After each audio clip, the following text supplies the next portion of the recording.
All right. Since no one's here, I can do B. John Robertson first. I didn't do it today. I'll do it now. We get him up here. We'll start it right now. Here we go. Welcome this evening. Back for the second half of the doubleheader. Be back 24 hours from now with Jim Harbaugh. All right, let's do it, Atlanta. Uh,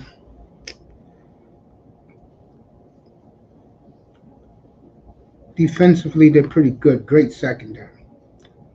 Uh, Pass rush, pretty good. Offensively, I don't know what you're going to get, but I know one thing. This young man in that thumbnail says, "Just give me the damn ball, coach." He's absolutely correct. The more touches this man gets, Atlanta goes. If you want to play Kirk Cousins as Mr. Hero, then you're going to get mediocrity as you always do in Atlanta. I've never seen a franchise in my life that people let off the hook. And this damn franchise is a complete joke. Now, I give the fans down there credit. They play the race card. They're buzzing for Michael Penix to start. Their receiving core is okay. I mean, Drake London got to show me more. What's up, Daniel? I forgot who's playing the night game tonight. I know the Dodgers won. Judge hit two more, so he got 51. So we'll see what happens. Daniel Berry is like the old uh, George Michael sports machine. Go check him out. A man who doesn't want to pull up and say what's up. He's always welcome up here whenever he wants to come. So subscribe to his channel. Melina's in the building. Boy, we had a hell of a day show today. And last night I fell asleep, but we had a big show last night. All the guys came up, talked about a number of things. This morning, uh,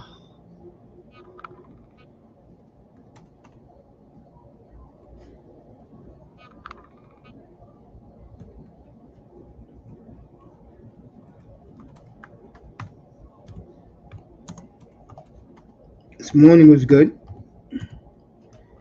We could have went on this morning for a few more hours if we wanted to. So it's good to see Daniel Berry getting ready for his night game tonight on ESPN. Astros at Orioles. That's what the night game is. There you go, family. Daniel Berry in the building.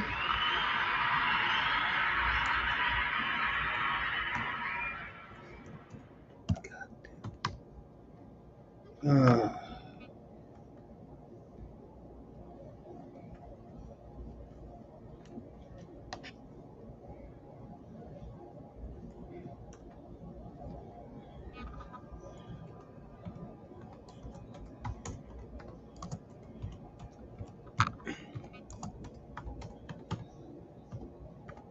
I'll be on every day this week except Friday because next Saturday is our college football preview. Miami at Florida next week. Looking forward to that. They'll be in Gainesville next in 6 days. I'll be on there at 10:30 Eastern time. Get it all set up, and that'll be. I'm not doing the game, folks. Once I see it's time to get the hell out, I'm out. Okay. Melina in the building, everybody.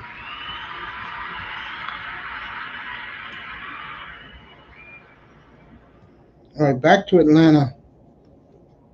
Uh, this franchise has been a joke for a long time, and Raheem Morris is looked upon as the second choice. They wanted Belichick. The fans did.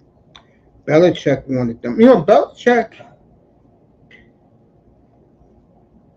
If you really want Belichick, I think you should be talking to him as soon as your team turns back. That's why I put the Giants number one on the list. Atlanta, I got them 10-7, lose the division to Tampa. This man is the key, though. You give him the football, he does what he does, and Atlanta can do some things, some big things. If you're gonna play Cousins, Drake London, try to get the tight end going, then you are gonna be what you are. So I got Atlanta 10-7, losing the division to Tampa.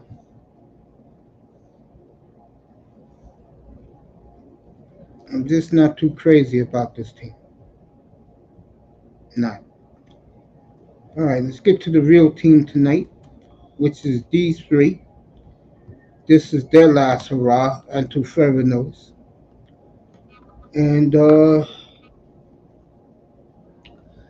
3 years ago, if you would have told me that Taj Boyd, T. Higgins, and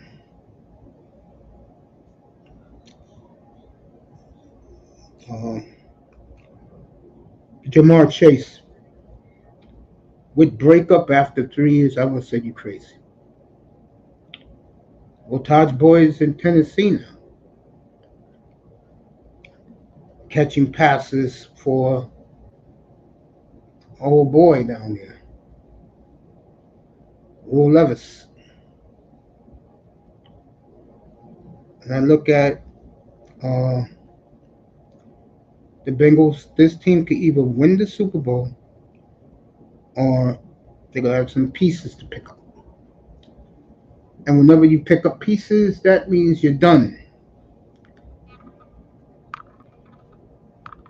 That man in the middle said, I am the window, and as long as I can walk and throw, Super Bowl possibilities are always there for us. Well, JoJo, you're going to have to prove it this year with your bleached blonde hair. You know what I'm saying? You're going to have to prove it. And how you prove it is stay goddamn healthy for once. Always getting hurt. Always, oh man, this hurts me. That hurt. No, I'm going to give Joe credit. Joe Burrow's a gamer. He's a winner. So I'm not going to criticize him. There's nothing to really criticize about Cincinnati. Just that time is beginning to turn for them. Time is beginning to turn the opposite direction. You know, you look at certain teams and you're like, "What's up, baby?" Uh, you look at certain teams and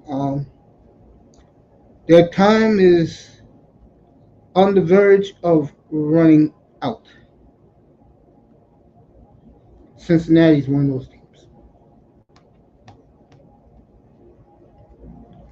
3 years ago, when they upset the Chiefs, not really upset, they beat the Chiefs, and we all said, "Oh, this is juggernaut."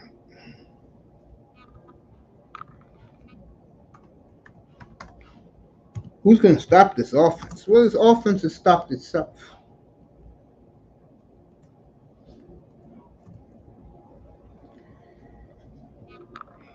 This offense has stopped itself. And when you stop yourself, what are you going to do? What are you going to say?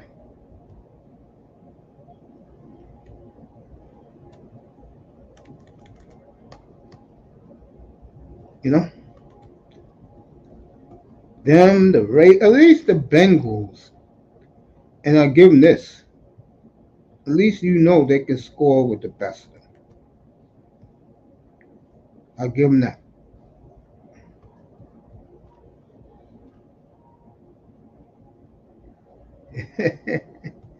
We'll say what's up to nephew.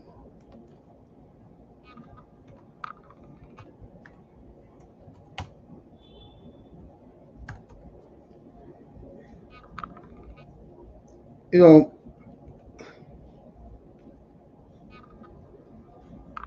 you you look at the Bengals closer, you like saying, damn, they should win every week. They're that good.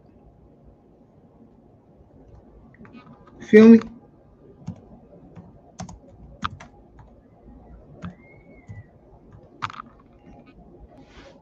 So, we're going to talk about Cincinnati tonight. I'm going to get that boy up here, talk about his Bengals. What are you going to do? What are you going to say?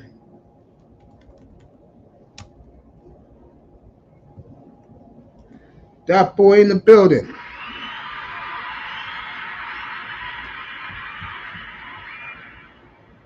So, you're a Bengals fan, and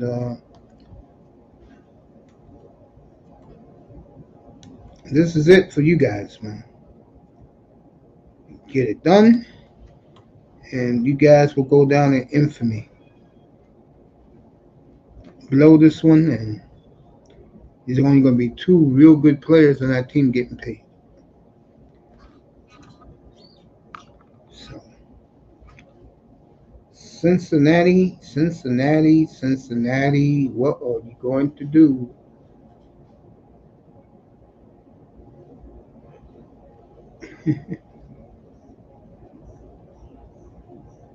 My lot in life. So, we'll see what that team in the black does this year. 9.5 point favorite opening day at home against the Patriots. Then they go to Kansas City. And I forgot who they play week 3. But they're going to get a lot of Bengals, folks, this year.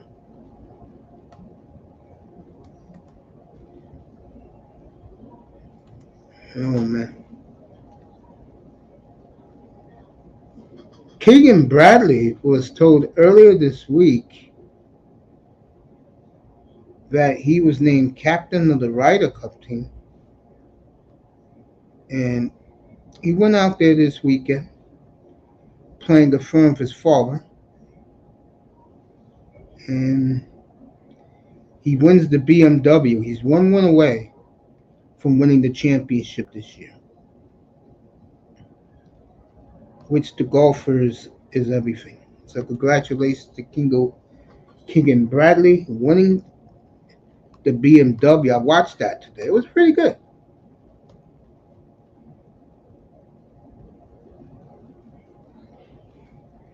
All right, here are the MVP odds. Mahomes plus 500, Josh plus 800, Stroud. Look, I know Stroud's good, but this love affair with C.J. Stroud, folks. Stroud and Burrow at 900, Lamar and Jordan Love at 1,500. If I had to take the guy who I would take, and I am taking, is not even on the board. But I will do it after this show tonight. Jamar Chase was back on the practice field today. That's great news for the Bengals. Give them 2 weeks to get ready against New England. You know how you punish him for holding out? Throw him 30 balls 2 weeks from today. Patriots, Chiefs, Redskins, at Carolina, Ravens, at the Giants, at the Browns, Eagles, Raiders. You know the good thing about them, the first, let's take a look at it. They get their bye week 12.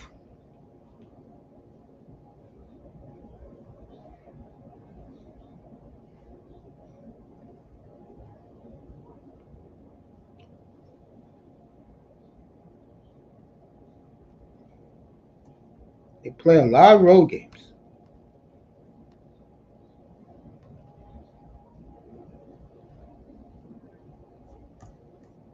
So let's see see is that boy up here yet.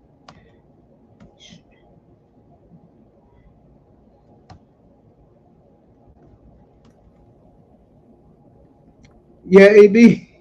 Hey, what's going on, man? Not much. I mean, I am Kamala out, so bro.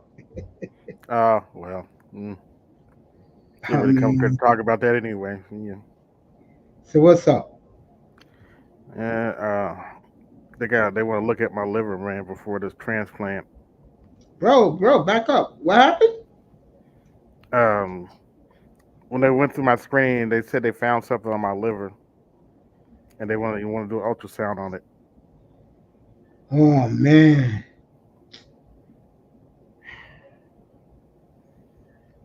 Well, I'm gonna be real with you, brother, Mm-hmm. and I'm not going to discourage you. I'm gonna give you some encouragement. This keep God beside you, bro. Mm-hmm. And my prayers are for you, man. Oh, believe me, I do. I just don't talk about it. My prayers are with you, man. Thank you. I feel bad, man. So to be What's going on, man? getting back to the topic, be interesting to see what the Bengals are going to do this season. Well, you're high on the Bengals? Mm, you know where I stand. Yeah, of course, of course. High on the Colts. If they lose, they lose. If whatever. They lose to the Bengals, whatever. They lose to the Chiefs, whatever. Yeah, we screwed the Chiefs enough. If we probably owe them one. We probably owe them a loss. There you go. There you go, family. I just think the season is going to be fascinating, but I think Cincinnati. Uh, I think they're a team that, with this group, if they don't get it done this year, it's going to be a while. Okay. They got to start playing players, and I don't know how Mr. Brown's going to handle that. My guest up here, he'll explain it more, and I'm throwing it to him right now. First of all, good evening, Dad. Welcome back. And number two, if they don't get it done, you know, Chase is going to get paid. How will that look with the rest of the team? Mm.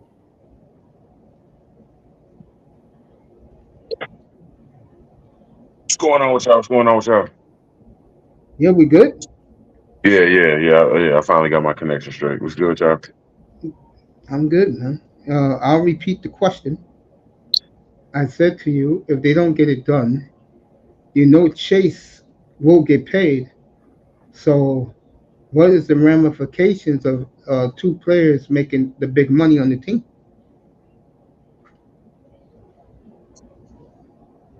That defense is going to have a sharp decline in the next couple of years. Mm. It's a lot. I don't see them keeping Hendricks or any of their defensive line. He's already pissed off that they won't give him a raise. Right? Rightfully so. For me, I don't know what it is with Cincinnati since Geno Atkins left. You guys haven't had a great defensive tackle on that defensive line for some reason. You've had great pass rushers on the outside, but the defensive tackle position has been a struggle for you guys to draft. Do you agree, Vader, or am I? I mean, Geno was great. I wish they would have kept him the full extent of his career. DJ Reader's not bad. He's definitely good, serviceable at the very least. But they do need that elite defensive tackle for sure. Honestly, I can't believe I'm saying. I'm not sure if you guys had enough money, but I think a guy like Wilkins would have done well on your defense. The way you guys play your defense, Christian Wilkins would have been a great fit on your defensive line, to be honest. Definitely would have, but you would have to pay him. Yeah, I don't think Brown would have paid that much money for a defensive lineman. He wouldn't. Never. And that's why I think that's what hurts the Raiders. They overpay for good players. Mm. I'll let you guys talk.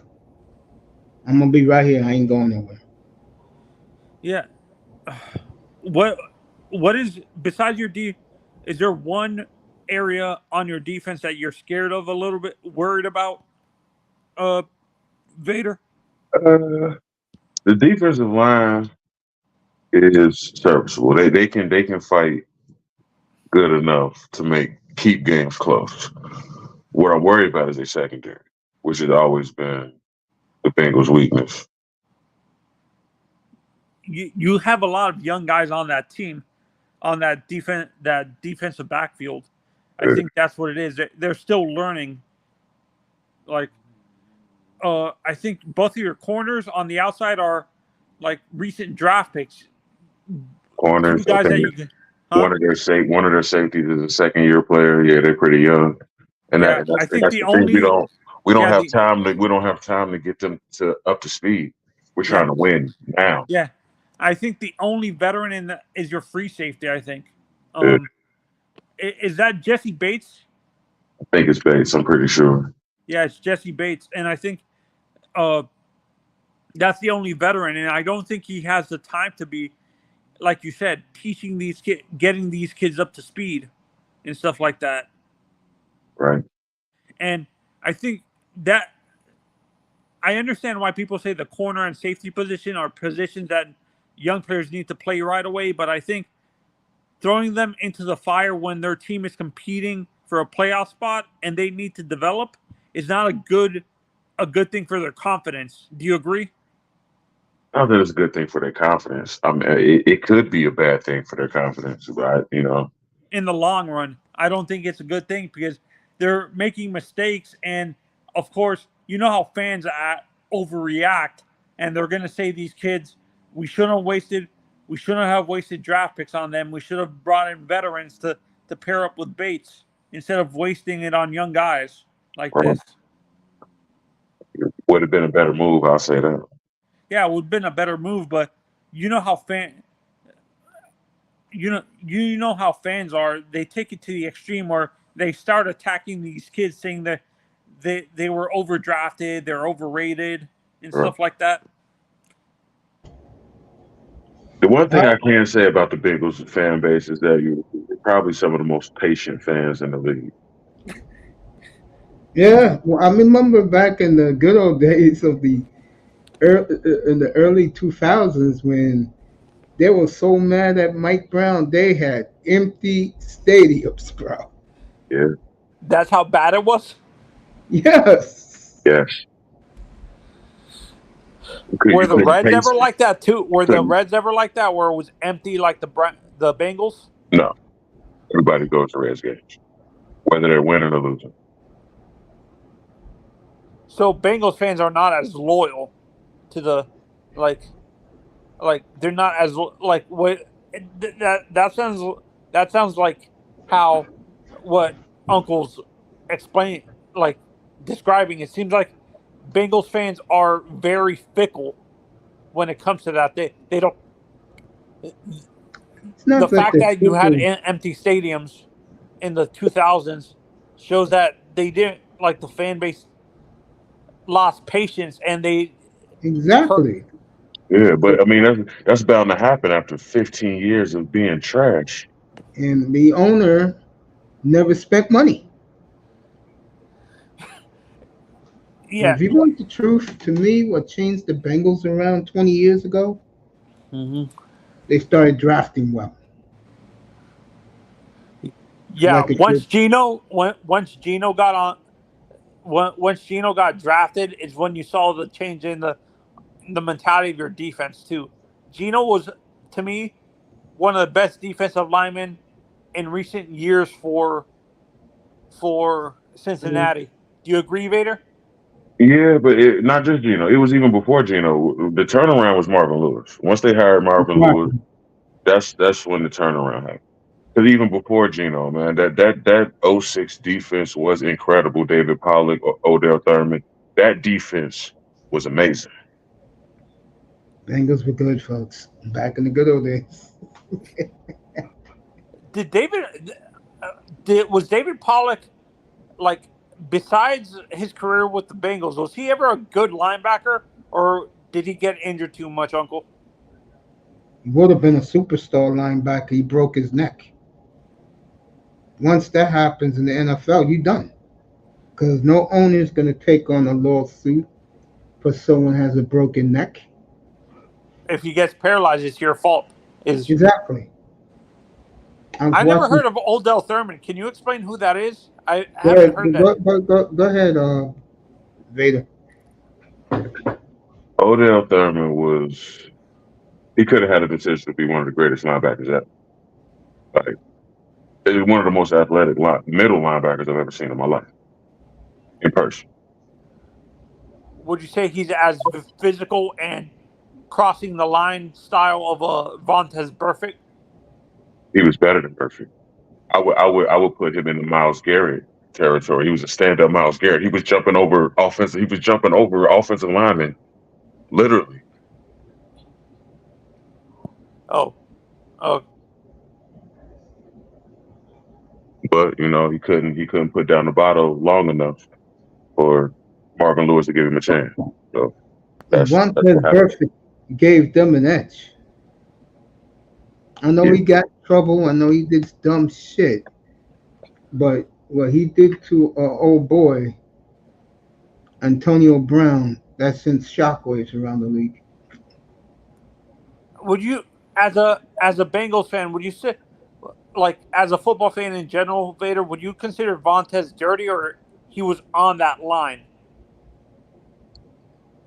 He was on the line, but again, he had, Zimmer was his defense coordinator, man. Burfict, to where Burfict wasn't going to listen to a lot of people, but he listened to Zimmer, though. Zimmer can keep him he can keep him balanced. Yes. Is a better phrase for it.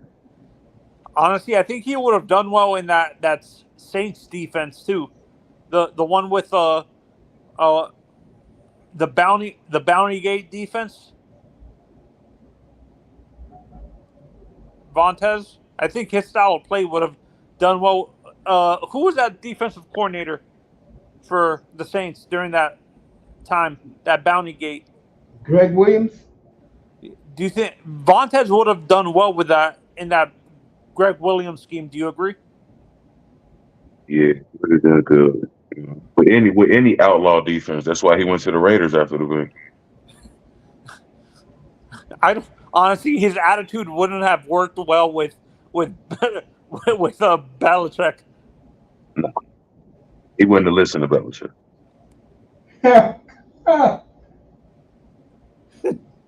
He would have gotten in fistfights with Belichick and whoever the defensive coordinator was at the time. But let's not forget, I think Vontaze came in the league around 2007, right? 2007, 2008?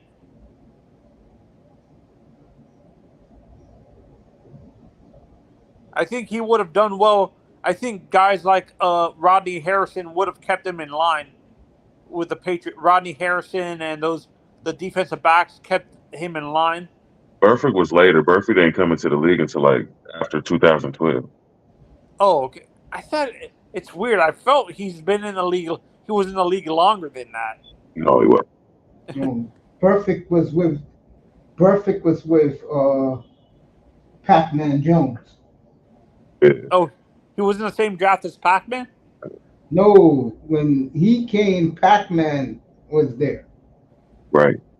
Burfict was the Andy Dalton era, not the Carson Palmer era. The 06 is the Carson Palmer era.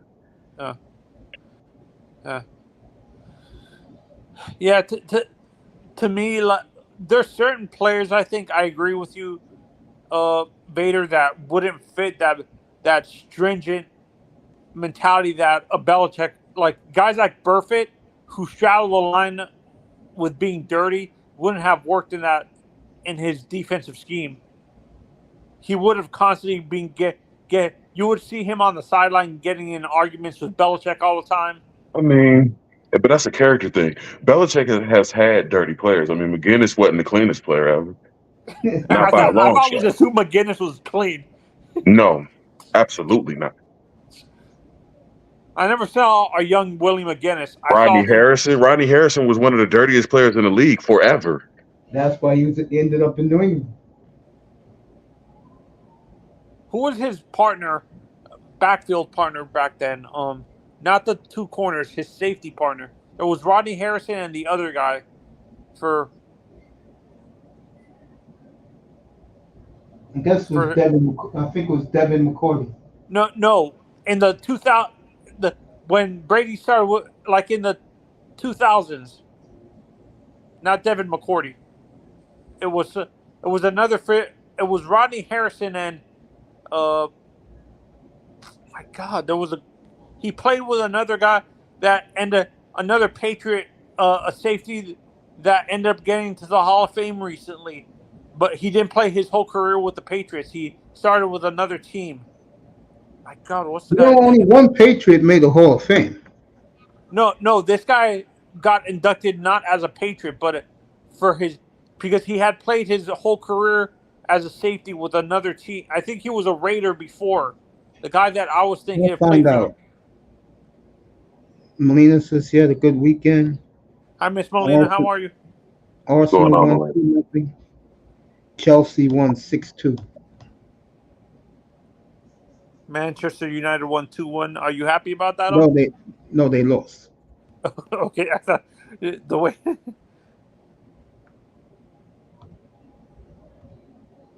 Yeah, man, you down right now. That's why I'm damn near not even interested in soccer. Man, I'm looking forward to next Friday night, and our pregame show up here will start at 7:15. And this game is only on Peacock. Opening night, Green Bay and the Eagles. Are you doing a pregame for the Hurricanes versus Florida game next week? No, but I am doing a football show early that morning. Oh, okay. I just don't look at as Florida as anything much. You guys can keep talking. Molina's putting NFL is back soon. Can't wait. That's right, girl. Yeah, I'm trying to figure. Devin McCourty was after Rodney Harrison because I thought Rodney retired before Devin came in the league. Vader, or was he? Did Devin come in at the end of Rodney's run with the Patriots? McCourty, yeah, he came in at the end of the run. I think Rodney Harrison might even been retired. Yeah.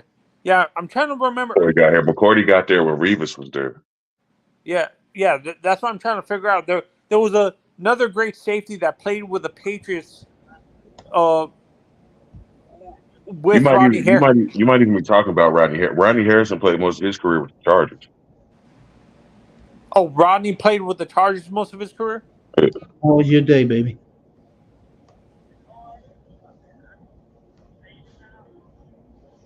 That's all you did?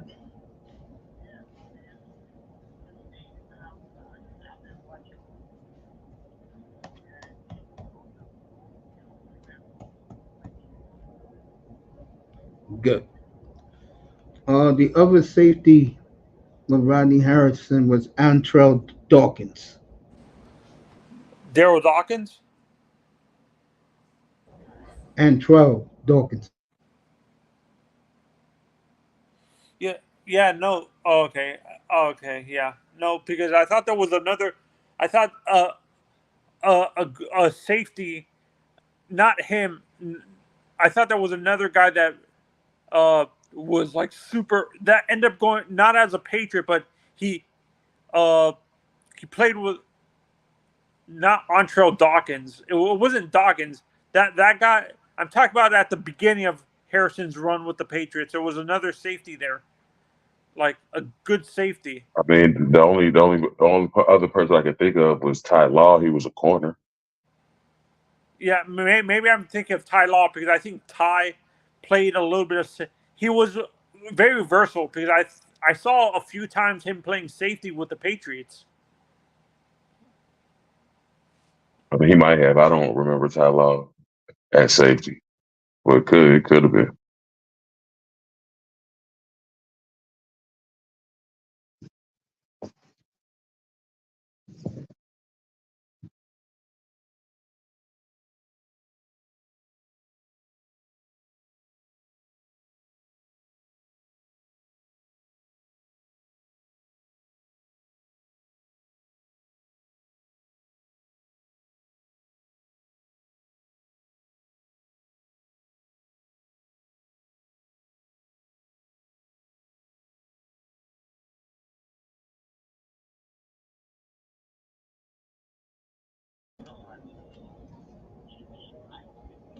Boy, you guys are quiet, man.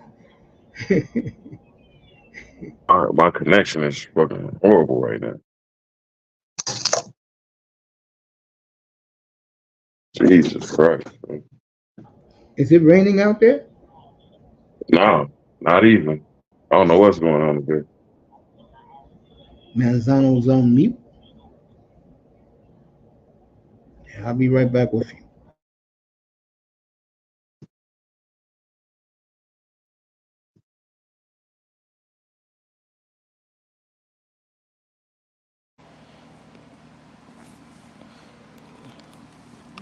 Yeah, I'm here. I'm just trying to look at something.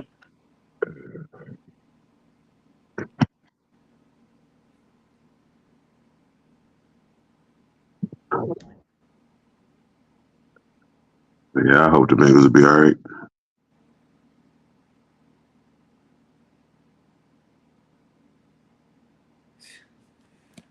They get Chase contract done. They'll be good.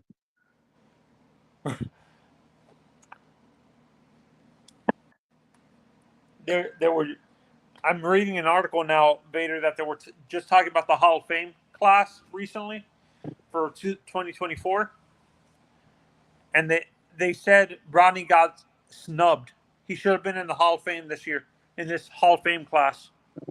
He should have been in the Hall of Fame. He should have been first ballot. No, that's what they're saying. He should have been with this in the first ballot with the guys who is in this class this year. Right. To me, he was one of the most dominant safeties of his era, I think.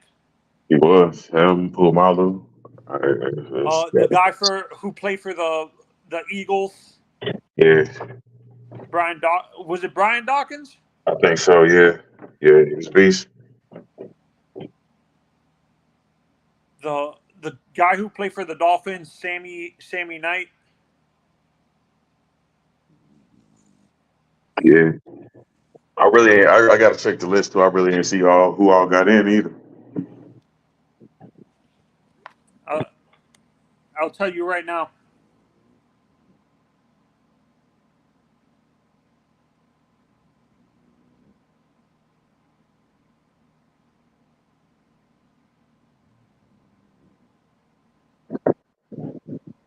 It's funny when you look back. It's like the Patriots traded Rodney Harrison in reality for Loyola Malloy. Lawyer? And Yeah, that was I forgot about Lloyd Malloy. to me, the truth, Malloy was the better playmaker. Then Rodney Harrison. Yeah, no doubt. Okay.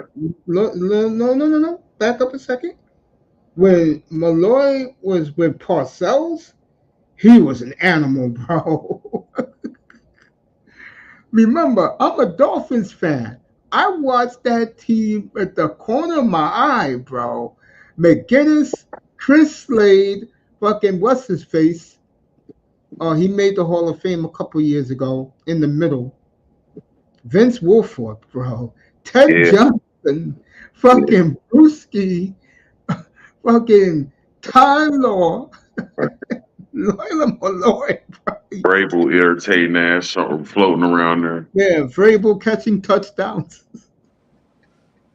Vader, you wanted to know who the Hall of Fame class for this year is? Yeah. Dwight Freeney, Devin Hester, Andre Johnson, Julius Peppers, Patrick Willis, Randy Greatershear, and Steve Mongo McMichael. They all made it a couple of weeks ago. Yeah. Yeah, I heard about Mongo and Devin. Those are the two I remember. I never seen Mongo play. Was he a great defensive tackle, Uncle? Hell yeah.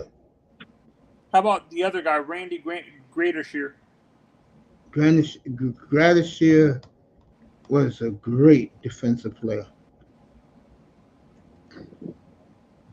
He should have been in the Hall of Fame a long time One ago. of the foremost linebackers of his era. Greatershear helmed the vaunted Orange Crush defense. Oh, that was the 80s Broncos? The 80s, 70s Broncos. Yeah, it was saying the Orange Crush defense. That's what made the Broncos popular.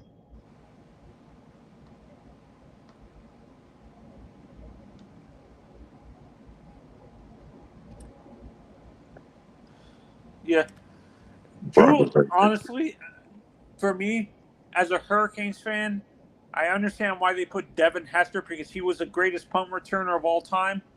But for me, I kind of felt that they should have. Well, I can name a couple of guys who were better. Darryl Green. No, guys like Billy White, Suze Johnson. I can name some guys. I thought they showed videos who was of the Chiefs? Who was the Chiefs returner? He was great too. Hall. I know who. Dante Hall. Dante.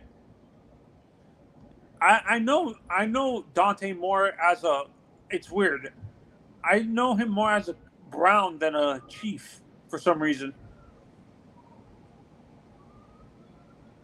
I didn't even know he played for the Browns.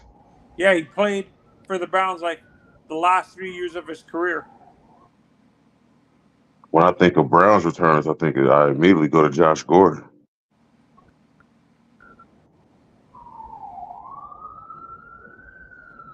For me as a Dolphins fan, my favorite punt returner was Devon Best. No thanks. Give me. Oh no, not Devon Best. The guy who returned punts for the Dade Wannstedt era. I forgot his name. Who was a good punt returner, and a kick returner for the Dolphins. When Jason Taylor was there, my God, I forgot his name. See, this is what happens, Vader. When your team hasn't won in so long, you begin to forget players. I have no idea who Manzano's talking about. And the main reasons, this is something I just said. When you don't win after a while, bro, you forget these things. Yeah. Fulton Walker I would say Fulton Walker was the best kickoff return Dolphin guy history. for the Dolphins. How about for Yes. you guys in Bengals, Vader? I can't remember too many great returners or even good returners for the Bengals. One of the Hawkins brothers, I would say. Oh, Leroy Hawkins or something. I forgot it. I know who you're talking. Andre And Hawkins. Trell Hawkins. Yeah. He's on ESPN now. We talking Bengals fan, yeah, he's probably one of the best returners we've had. The reason why I say to me, because the guy that you talked about earlier, Uncle, Billy White Shoes Johnson, I'd never seen him play, so that's why to me Devin Hester is the best player, the best punt returner I've ever seen live on television. Yeah, you know who Devin Hester cannot touch? And I didn't even think about him until just now. And that boy will agree with this. I'm happy for Devin Hester. He made the Hall of Fame, he is no Dion, bro. Would you agree with that boy? So absolutely. He Yeah, is Dion's a no whole different Deion animal. Sanders. He is no Deion Sanders, bro. And I think Dion to me was the last like superstar that I've ever remember the team actually letting him like allowing him to do that punt return and kick return and stuff like that. Like Tyreek does it every once in a while, like every couple of games, but it's not a consistent thing with him or Waddle for the Dolphins. And you don't really see Jamar Chase or Justin Jefferson punt returning or kick returning. As something again that the It's a Dolphins lost haven't had art. good. The Dolphins haven't had good in like 40 years as special teams. Yeah. It's definitely becoming a lost art. That's what made prime time. It's not Hell yeah. necessarily what he did at corner. It's what he did at returns. Special teams, yep. High stepping. Prime time. Prime time. No, it's Yeah. funny you should say that. I was watching I'm not sure if you guys ever saw the thing on NFL Network, the top 100 players of all time, and they were doing the corner show, and Dion said he copied the high step from Larry Wilson. That top 100 show was very good. Were you too young to see Larry Wilson play, Uncle? Yeah, and Larry Wilson didn't excite me. Played in St. Louis. I would Yeah. love to have seen Dick Night Train Lane though, but I didn't even exist when he was playing. Yeah. They said Bobby Lane. Yeah, they said Night Train had one of the best and him and Ed Reed when they were talking about the Safety. corner and safety position. They said Night Train. Dion even said it himself. Night Train had better anticipation than he did in that show. Who was in St. Louis before the Rams? The Cardinals? Yeah. Okay. For me, LA. To me, the Rams were always LA. Never St. Louis. They won their first Super Bowl in St. Louis. Yeah. I'm always going to attribute the Rams to St. Louis. That's just the era I grew up with. Larry H was in here this morning, and he was in the chat, and he told me and Tony that he used to have season tickets to those Ram teams. He said it was the best money he ever spent. Greatest team on turf. Greatest show on turf. I saw a highlight. I can't remember which safety knocked Eric Dickerson off it. They showed a highlight. I think it was Rod Woodson that knocked Eric Dickerson off his cleats. And Eric Dickerson is not a hard guy to knock off his cleats. Like Dickerson was a gazelle. Dickerson was a gazelle. Yeah. They showed highlights of you could out of nowhere you see Rod Woodson behind a guy like Eric Dickerson, catch it like he's right there and he jumps on his back. By the way, everybody say a prayer for AB Media. And it was good to see you, AB. Next time you're on with the Coliseum, I'll pull up and say what's up to you. For you as a football fan, do you see Rod Woodson more as a Raider or more always a Steeler for me. For you, he's a Steeler than a Raider? He had his best years with the Steelers. I thought he was a Charger. No, he was a Steeler, Raider. No, Steeler, Ravens, and then the Raiders. Rob was on the 2000 Raider team. Oh, with Rich Gannon? No, he was with Rich Gannon after the Ravens. Oh, he was. Wait. When did Dion get to the Ravens? I think 2001. Was he so Rod came to the Ravens the year before, and he was on the team with Ray Lewis and Ed Reed? Ed Reed wasn't on the 2000 Ravens. What?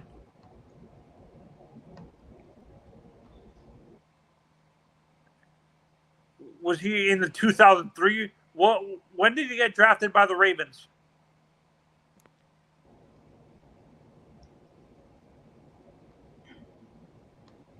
I think Ray, what you call it, came a year or two late.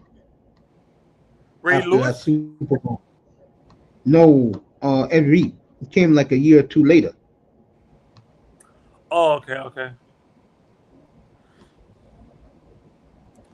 See, so he was on those Super Bowl teams with Mel Blount? Who? Woodson? No, Woodson was drafted in the mid 80s. And Mel Blount, those guys were gone. For my money, Ed Reed is one of the best safeties ever. Yeah. Peyton Manning, I'm out not of his gonna own argue. mouth, said, "I'm so pissed that he outsmarted me during that game." Remember the Reggie Wayne highlight? That they always show where Ed Reed is on the completely other side of the field, and all of a sudden you see Ed Reed come across the field and intercept that go route that Peyton was throwing to Reggie. Anytime Ed Reed get an interception, he was liable to take it to the house. That's just what he did. And they said Ed Reed said himself, the best part of his game wasn't all the interceptions. He actually liked blocking punts. Yeah, that might be true, but what I remember, Ed Reed interception to the house is what I remember. Yeah. But it's weird. When people talk about the greatest safeties in Hurricanes history, they talk about Ed Reed, but the first person they always talk about is Sean Taylor. You damn right. He's and the greatest player ever wear a Hurricane uniform. Does Ed Reed even say he's better than him? He don't dare.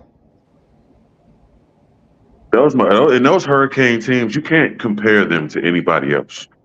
Like, you really can't. When you got Jeremy Shockey and Kellen Winslow on opposite sides of the offensive line, it's ridiculous.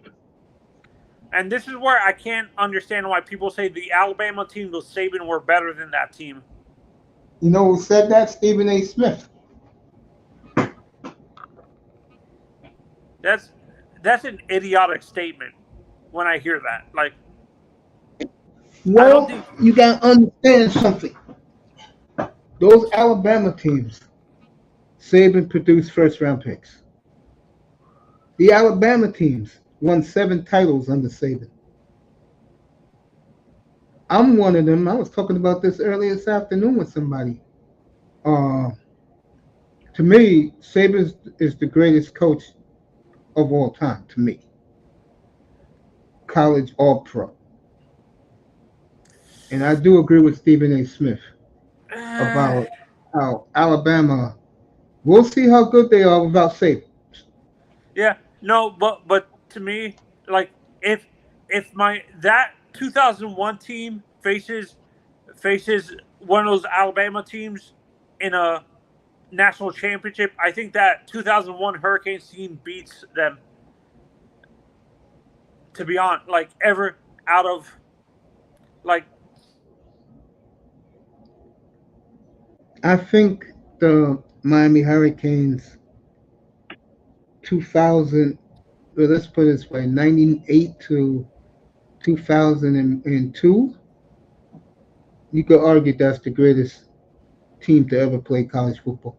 yeah, no, and they say I think Miami still holds the record for one college team developing the most first round picks.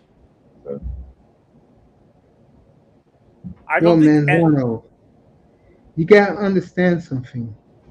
Most of the national media hates Miami. So they don't want to give them credit. Exactly.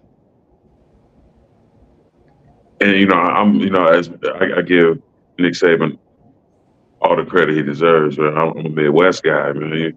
It's Hayes, it's Schembechler, it's Osborne. Those are the names we know around here. I remember that argument you had when I told Itus that night that the Midwest produced football as a football factory too. Yeah. It sure is. Especially them old Nebraska teams, man. How many draft picks did they have? Man? Yeah, Did but their quarterback end up doing anything in that Nebraska quarterback? Did he end up doing anything in the NFL? No Nebraska quarterback has ever done anything in the NFL. Who was that? My God, he played for the Browns or something. He was he was a good. He played for Wisconsin. It was either Nebraska or Wisconsin. He played for the Browns or the Bengals in the early 2000s or so. The Browns or the Bengals or one of those teams in the NFC North. Most of his career, he played for. My God, what's the guy's name? He played for Wisconsin in the 2000s, the late 90s.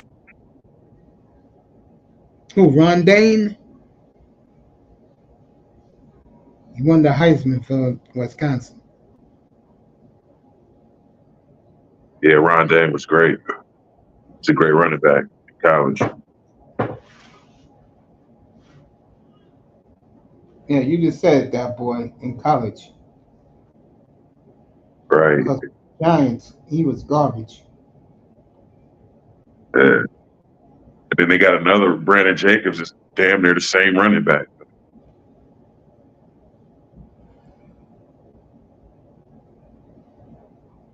But I'm going to say something Tony just talked about. Bama,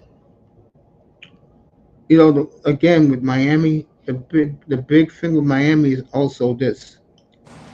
Irrelevance the last 20 years. Exactly. I was about to say that. Did Testaverde go to Miami? Yep. The man who Jimmy Johnson, if you give him 5 minutes in the room, Jimmy would tear him apart. Jimmy hated Vinny so much. I never heard a coach talk he so. threw 5 picks in one in the Sugar Bowl, and then the following for the Fiesta Bowl to win the championship, he throws 5 more picks. How you expect Jimmy to feel? All that talent out there, and he throws 5 picks. Honestly, to me, the best quarterback for the Hurricanes, I know none of them, to me, was always Jim Kelly.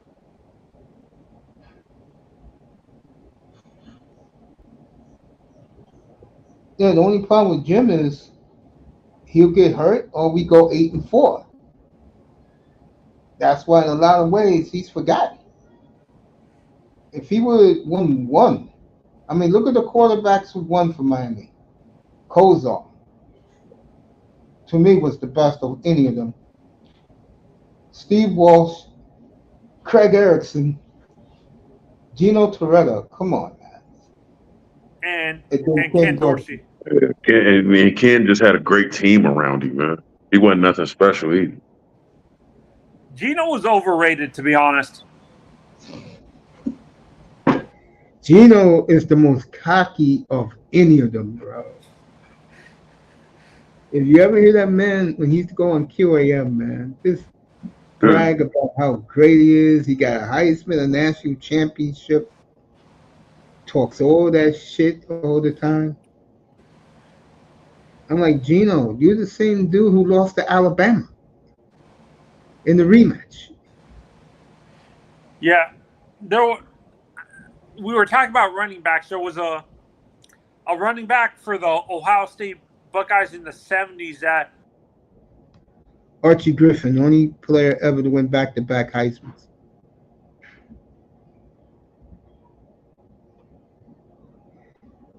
You wouldn't want to watch college football back in those days. It was prehistoric. The damn option, run the football. God damn. Yeah. Thank you, BYU. The Woody Hayes when stuff. did Colorado's dominance begin in the Big 12? 1990? And that was with who's their quarterback? Or Cordell Stewart. No, Cordell was afterwards. It was. Damn, who was Colorado? Was Whittingham? Did Whittingham play for Colorado? The coach for Utah? No.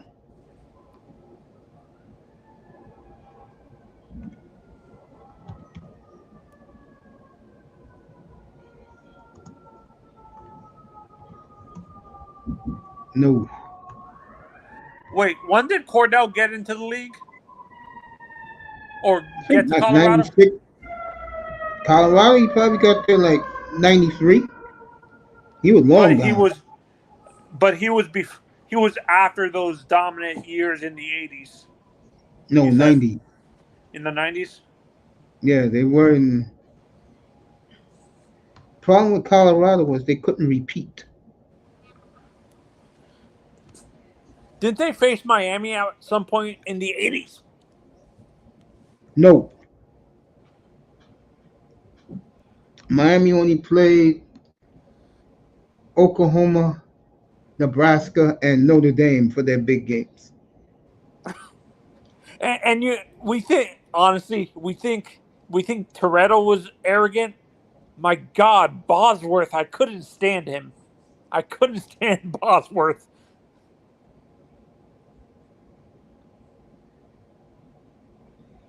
Miami humbled his ass. Huh? Miami humbled his ass. And he never produced anything in the NFL, right? No.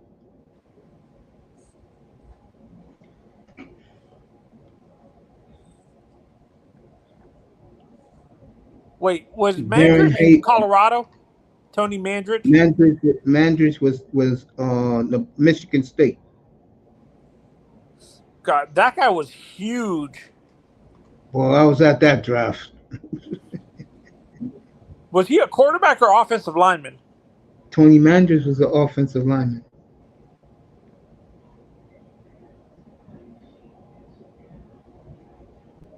Was a bust of a bust. Was he hyped like at the same level as like Greg Oden? Kind of. I wouldn't go that far.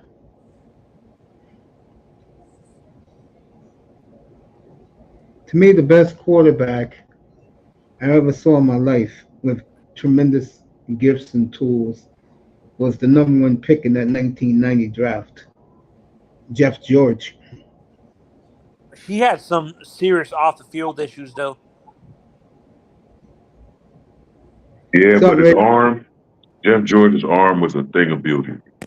It was the Mona Lisa. Hell yes. All my man would do is take 7 steps back and just flick the football from his wrist. Did he do something like during his? Did they have those combines when he was going? When he was getting drafted? Yeah. Did he do the thing that Zach Wilson or someone that sat on? Wilson. Yeah. Did he do what Zach Wilson did, where he basically crouched down on his knees and threw it from the other side of the 50? Nah, that's what's his face? He used to be on the Ravens. Damn, what's his name? Jamarcus. No, Jamarcus was on the Raiders. What's Kyle Bowler did that shit? That's another bust. Kyle Bowler did that. Oh wait, Tim Couch. Would you say he's a bust? Yes. Yes. He was Nebraska, correct? Yes. Who? Which guy? Tim Couch? Yeah. Kentucky. He was at Kentucky? Yeah. I could have sworn he went to Nebraska. No, he went to Kentucky. Tim Couch. Unless Kyle Bowler went to Purdue. I know that. Kyle Bowler went to Cal. Oh, he was a few years before Aaron, right? Yep. That was honestly that. What happened to Aaron that year that he fell so far? Did he have character issues or something like that? The coach. The coach at Cal? Yeah, Jeff Teffer, because of what happened with Kyle Bowler. That he got a big, what you call that shit? Blacklisted. Oh, Tedford got blacklisted? Yeah. What did he do to Aaron and Bowler? Bowler was throwing footballs on one knee 90 yards. He never did that in an NFL game. But what did he do to Aaron? Hurts Aaron because Aaron followed him at Cal. Oh, okay. So the perception of Cal quarterbacks back then it was kind of like Ohio State, similar to Ohio State. You couldn't trust them. Exactly. Yeah. That was Cal. Troy Aikman went to UCLA, right? Yeah, but he went to Oklahoma first. Okay. And he had to run into the Miami Hurricanes that beat his ass senseless. And he blamed Barry Switzer for it, and he left. My favorite college football story of all time is the one the pro football story that turned into a college football story was the Atlanta Falcons, Bobby Petrino going to at the same night that you tell me every once in a while. That was the stupidest night I've ever seen in my life, bro. Bobby Petrino was crazy, man. I mean, 1 minute this man's the Atlanta coach. Then I wake up late for work that night, and I said, "No, I'm gonna stay here. I'll go to work an hour late." And they are singing, "Oh, oh, sweet." I'm like, "What the hell is this shit?" My man Scott Van Pelt, I was with him. He said he'd never seen anything like this in his life. Wait, Scott, you knew Scott Van Pelt? No, Scott Van Pelt was doing Sports Center that night. Oh, and no. He said out of his own mouth, he said, "I've never seen anything like this in my career. I've never seen anything like that as a fan. 1 minute this man's the Atlanta Falcons coach, and the next minute he's coaching Arkansas." It's like Urban Meyer did the same shit. This is crazy. No, Nick Saban did that. Yeah, no, when Urban Meyer was in Jacksonville, like that Cincinnati game, man, they lost, and he dipped off or did whatever, man. Was at a club somewhere where everybody was flying home and shit. With that white girl? Yeah. Urban's a good-looking man, so women like it, especially young white women. They love Urban. Yeah, they do. They love your coach too in Cincinnati. Yeah, they do. Yeah. Honestly, my favorite coach. Taylor gets, man. I've never seen a Cincinnati Bengals head coach get so much love. Really, I have never seen it. Like, My man be clubbing after games. yeah, he do. Like, I don't know how he does it, man.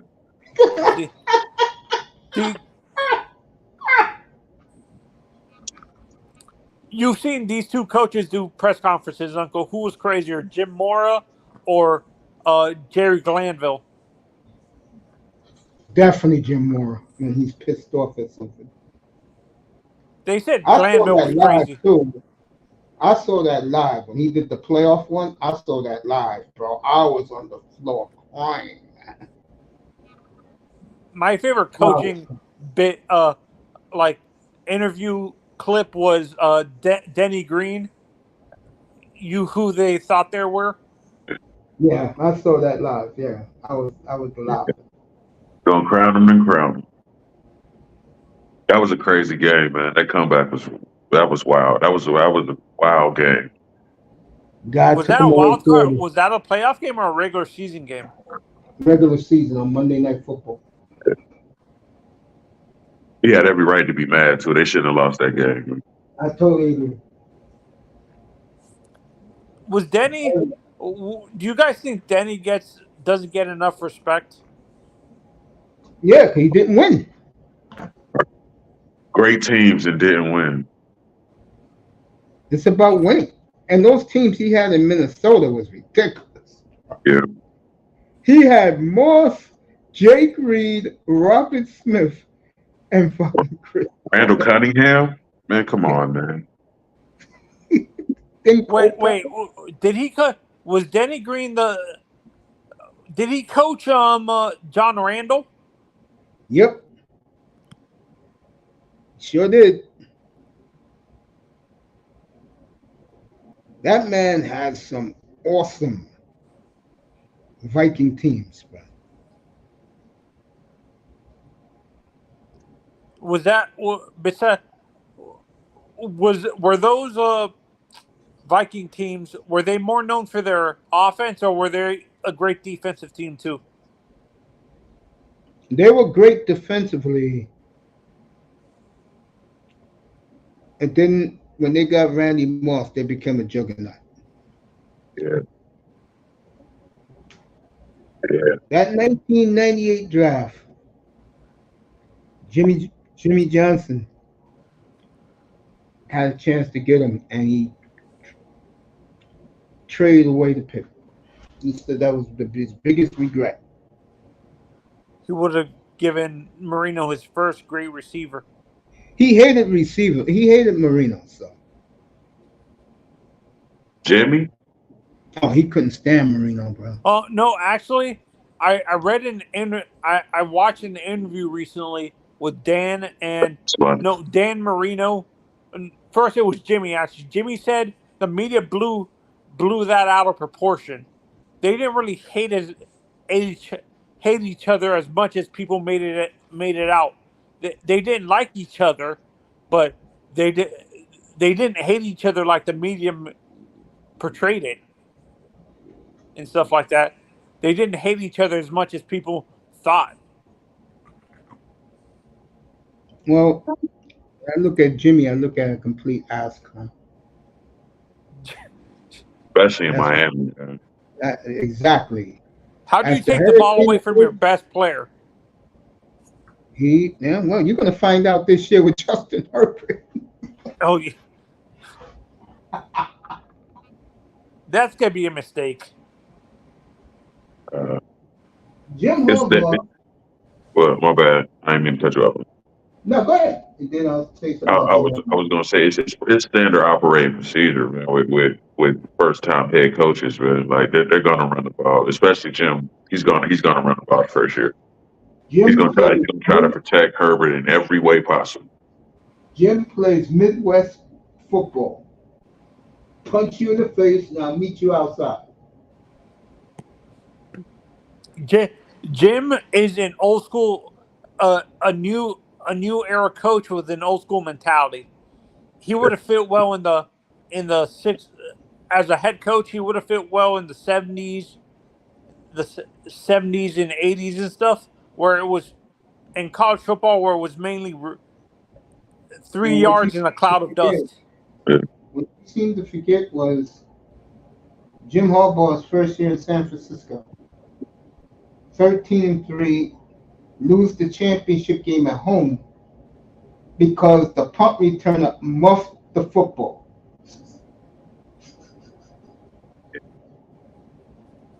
You got to understand, you got to understand where Jim's been, man. He spent most of his career in the Midwest, from Michigan to Chicago to Indianapolis, man. He's gonna run the ball. But Also, when you have a guy with an elite arm talent like Justin Herbert, don't you think you're hindering him by just continuing to run the ball like that? because that's how he won in college. That's how he won in San Francisco. Because he did he ever allow Colin Kaepernick to go off, like throwing for 300 yards or anything like that? Or Kaepernick was more, he could run the football a lot. But did they win with Kaepernick? Answer is no. did they win the did the 49ers win a Super Bowl after like that? Did another coach come in and take them to the Super Bowl after Jim left for Michigan? Yeah, you're looking at him right now. Kyle Shanahan. Oh, Mr. I invented football. He's like his father. To me, Kyle is more arrogant than his father. Of course. Mike seems like he was more humble. A little bit. Am I being too nice to Mike? Yes, you are. I know this. Jim Harbaugh is the first coach in professional sports that is so happy to be in the pros and really believe he's going to win numerous Super Bowls in the pros. To Harbaugh, it's a lot easier to win the NFL than it is in college. Which that mentality doesn't seem to like. I think it's easier to win in college than it is in the NFL. To be Took him honest, 10 years to win at Michigan. Yeah, Not easy to win in college. it is not. You better have a great coach who can recruit. That's why Nick Saban is always number one to me. And I'm glad Belichick admitted that for the world to see. It was 10 years in between Ohio State national championship. There you go. Yep. yeah, no, and to when every time I hear that, Uncle, sometimes I feel that that he was kissing his friend's ass when he said that. They never faced each other. No, what I'm saying, what the football life for Saban that they did, that you heard. Yeah, I was watching it that night while you guys were talking. Yeah, and when I heard that Belichick said that, I'm like, he's probably just kissing his ass. I don't think he really believes that. They're best of friends, bro. Right. They're very alike. That's why they get along so well. Which to me, for my money, man, is Bill Parcells, man. That's his coaching tree. Yes, it is. Did Bill? Yep. Wait, who did? And Bill Parcells came from Lombardi, right? No. What coaching You tree? really want to know? You really want to know where he came from? Where? Krzyzewski. Mike? Yes, that's why Krzyzewski and Bobby. He's Bobby Knight's boy. That's why Krzyzewski and fucking Parcells hate each other. Mm. Wait a minute. Wait. Bobby Knight? But I thought Krzyzewski hates Parcells? No, Parcells hates him. Oh, because him and Bobby and him are friends? Yes. Tony La Russa's part of that group. I call that group the asshole group. My question is, how the hell Bobby Knight got away with throwing a chair at a student is crazy. Well, Tony, when you're 6'7", 280 pounds, not too many people are going to want to fight you.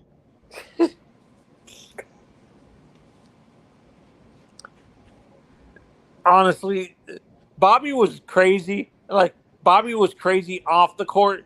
The off the court guy that was crazy was Tarkanian. Nah, Tarkanian was great off the court. No, I'm saying Tarkanian, no, but what I'm saying is having his own show. When he's coaching another college team, he's doing a radio show in Vegas. Bobby by far was the craziest college basketball coach. Like you play for Bobby Knight, man. You know exactly what you're getting. I Like, thought there was. I think one of his former players said he actually almost choked the player out. yeah, they showed that. Yeah, yeah. yeah. How he is. How he was. You know, right. Bobby, you know who the general is in Indiana. Middle America knew who the general was. When did Bobby become head coach of Indiana? A little like, was he coaching Indiana when Larry Bird was at Indiana State? You really want to get into that story? I'll tell you the story. We want to know about it. I've never heard this story. No. All right, what happened was Bobby Knight did a tour to Larry Bird. He said, "You're just a crash collector. You'll never be nobody. You're trash. You ain't nothing."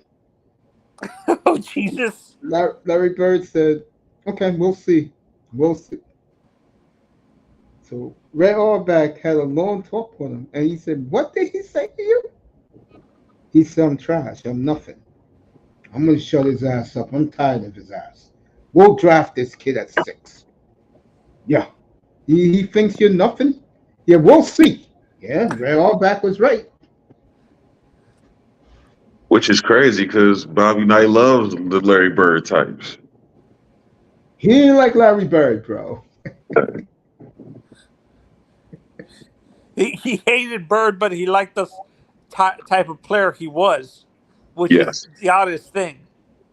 How do you hate the guy who basically created the style, but you like? He didn't like Bird at all, bro. I remember when they asked him about Bird, about how great he was, and he always bristled.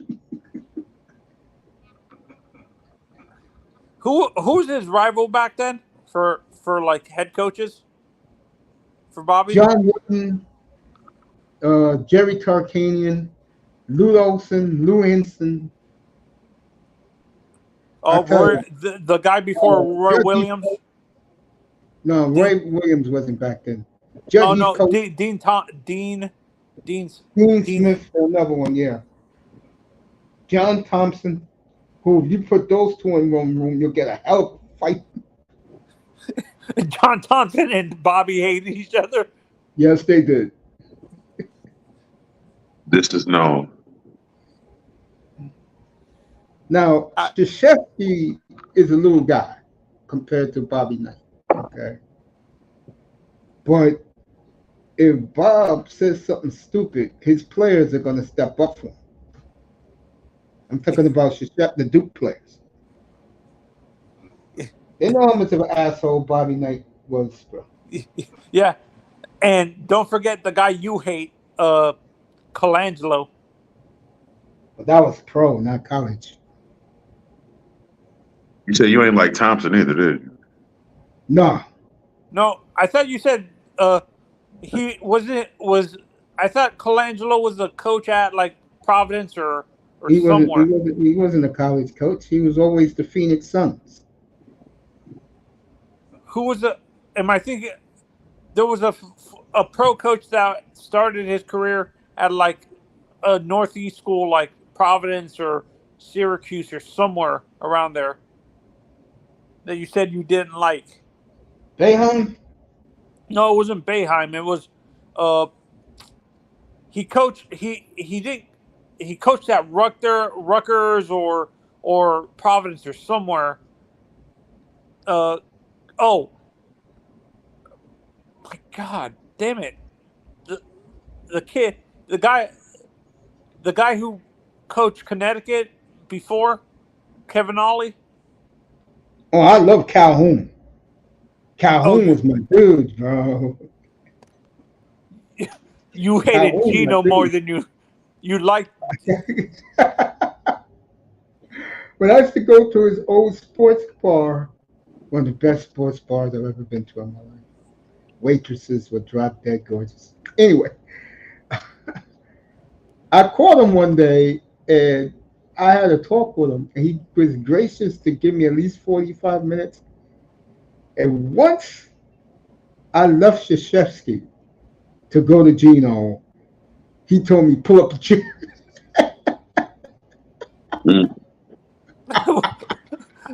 Wait, Calhoun said this? Yeah, he said, pull up a chair. Yeah. I'm guessing Calhoun didn't like Oriema. Oh, God. Man, if there was somebody that Chris Russo and Mike Francesa couldn't stand, and I was whooping with this, it was that ass clown, bro. Oriema, I used to listen I to don't this think man. Oriema would have done well in men's college coach. Hells no, they would have beat his ass.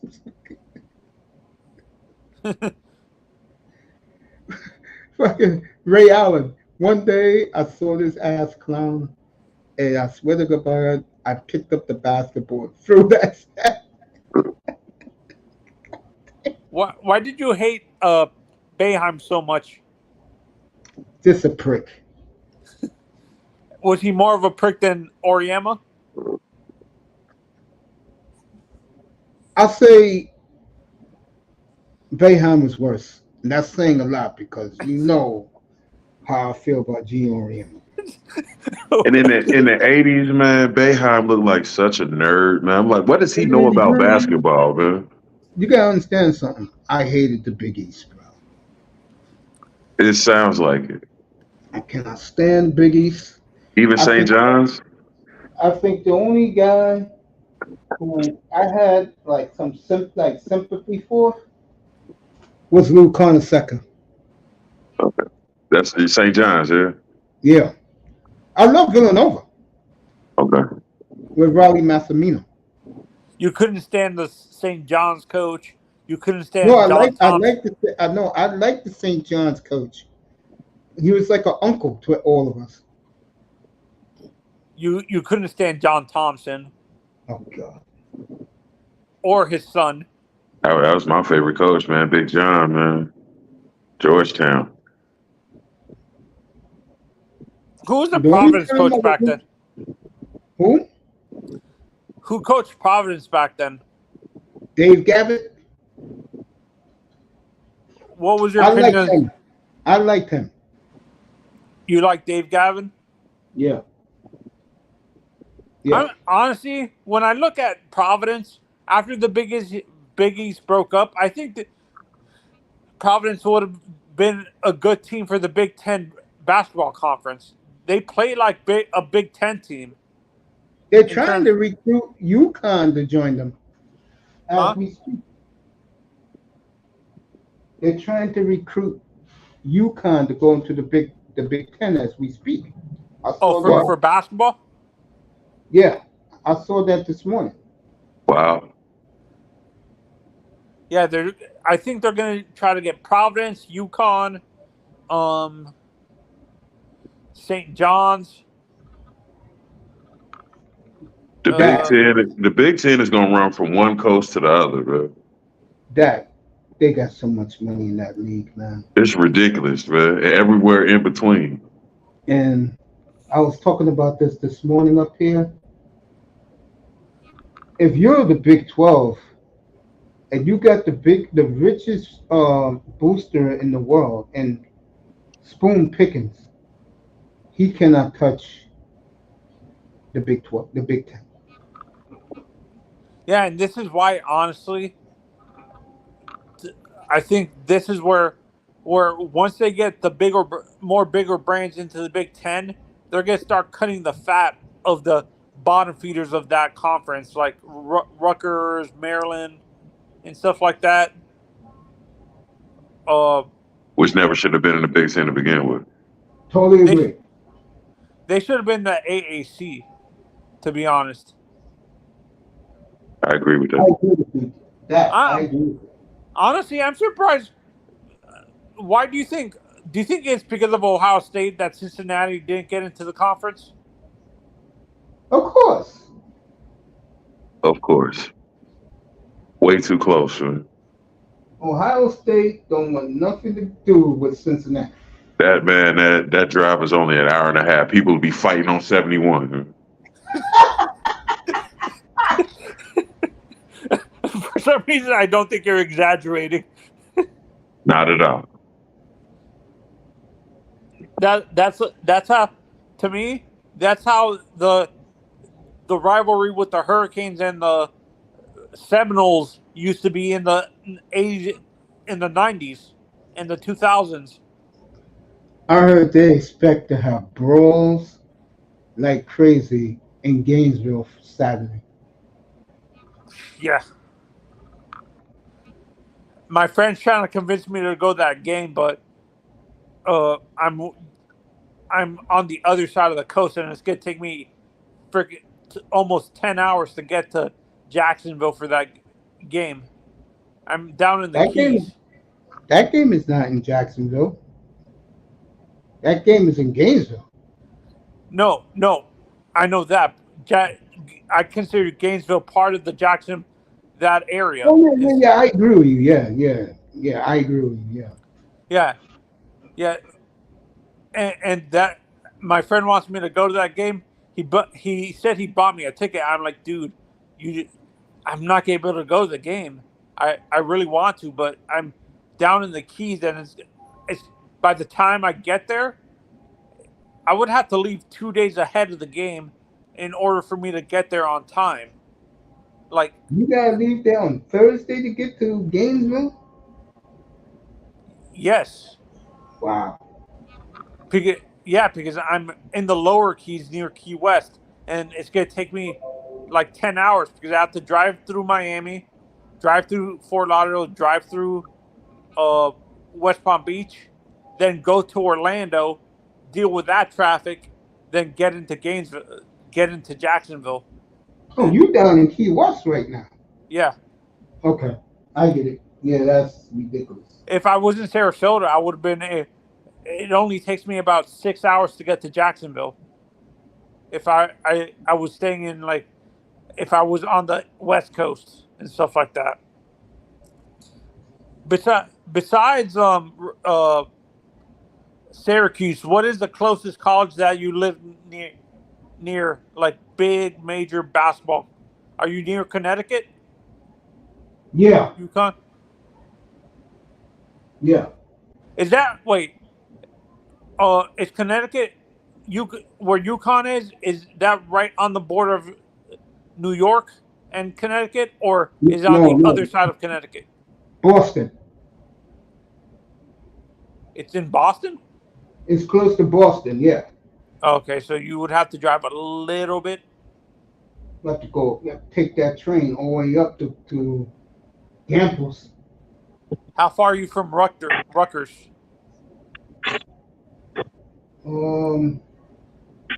Rutgers is a little far away, but I hate to say this, because St. John's has been bad for so long, we have adopted Connecticut. That's so bad.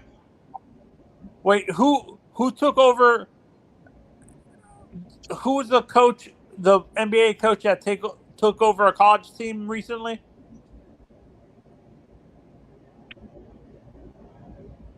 I don't know. I know Patino's at St. John's.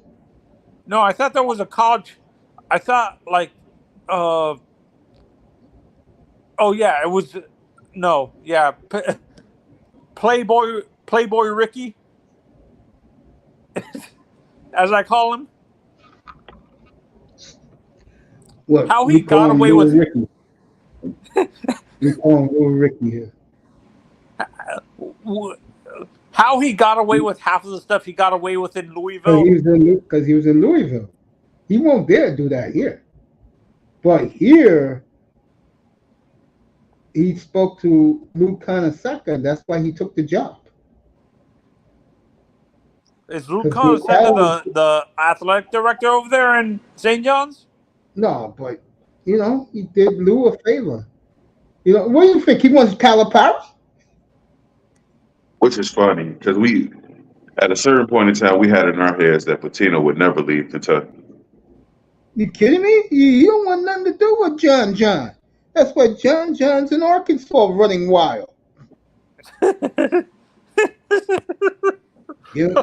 Boys, don't worry about it. You don't have to go to school. There's some clubs down here. Live the life. You're only going to be here a year. Next year, you'll be top of the NBA draft.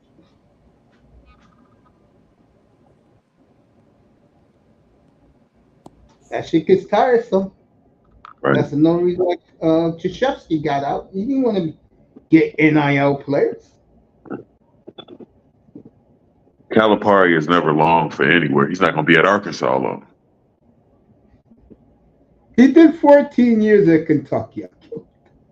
That's probably his longest stretch. I thought he would never leave UMass.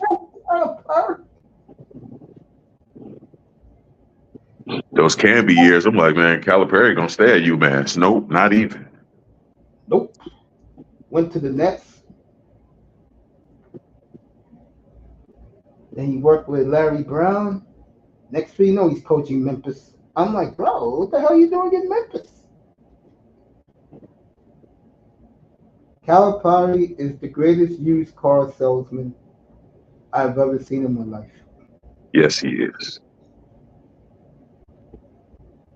Hey, you want your son to go pro? Give him to me. He'll be there next year. So what do you think about these guys, bro? You like them or you think they can get it done this year, Dad? Yeah, I definitely believe they can get it done. If their heads are in the right, it's a mental game with the Bengals.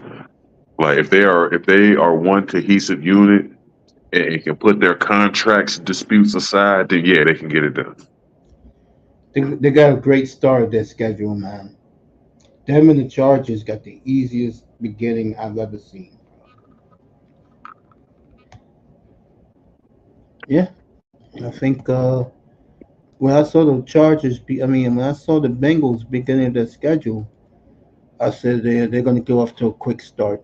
And then in the middle, they got 5 AFC North games. But these last couple of years, they've been getting off to awful starts. They'll be 0-2, 0-3 before you know it. Like, what's going on? Like, and part of it was him, the quarterback, because he was out. right. But now he's there.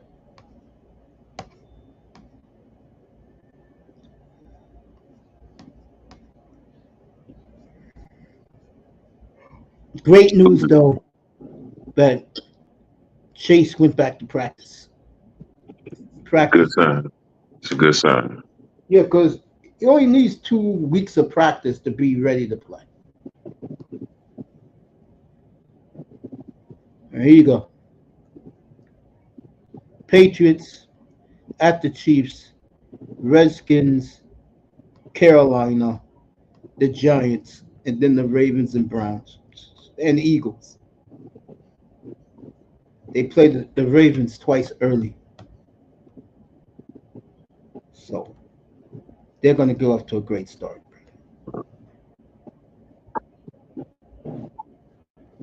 If they can put their contract disputes aside. Because man, I don't know. I just see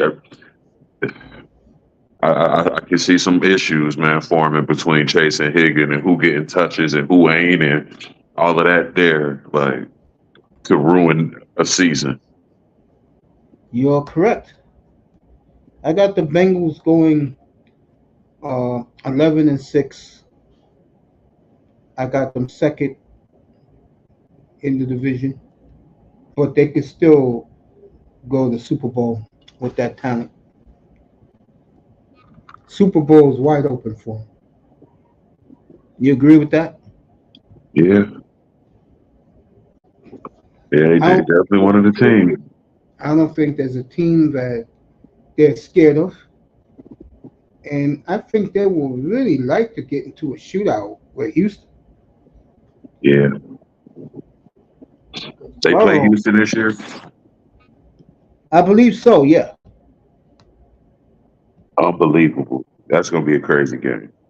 Sure is. Well, nephew, thank you for pulling up. I'll be back on the tomorrow night. Tomorrow night I'm doing Jim Harbaugh tomorrow. Okay.